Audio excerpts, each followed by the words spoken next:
আসসালামু আলাইকুম গাইস, আপনারা সবাই কেমন আছেন? আশা করছি সবাই ভালো আছেন। আজকে আমি একটা রান্নার ভিডিও নিয়ে চলে এসেছি আপনাদের মাঝে। দেখতে পাচ্ছেন আমাদের দেশের বাড়ি মানে চাঁদপুরে দেশের মাছ, চেওয়া মাছ, সেটা রান্না করছি। তো আপনারা দেখে চিনি এই মাছটা কমেন্ট করে জানাবেন। কিন্তু কষিয়ে নিচ্ছি, পেঁয়াজ মশলা সব কিছু একসঙ্গে কষিয়ে ভালো করে এটা হচ্ছে আমি একটু পানি দিব।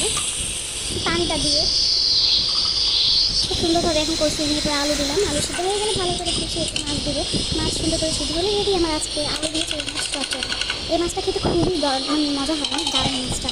আপনারা থেকে চিনেন এই মাছটা আমাকে অবশ্যই কমেন্ট করে জানাবেন। আর এই মাছ অনেক স্বাদ, অনেক বেশি মজা লাগে, একবার ট্রাই করে দেখবেন, খুব ভালো খেতে।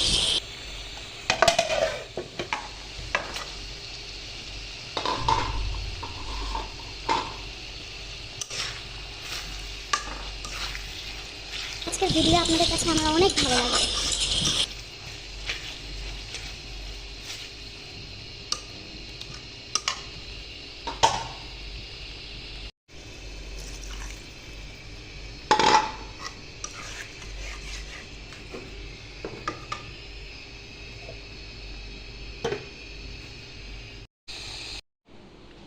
এগুলো হচ্ছে আমার গাছ বাগান। আমার ছোটো একটা বাগান আছে, দেখতে পাচ্ছেন। বিভিন্ন ধরনের ফুল গাছ আছে, অ্যালোভেরা আছে, কাঁচা মরিচ গাছ আছে, এরপর হচ্ছে বম্বাই মরিচ, মানে ফটকা মরিচ, যেটা হলে বম্বাই মরিচ গাছ আছে, কামরাঙা মরিচ আর কি, মানে অনেক ধরনের গাছ আছে আমার এখানে।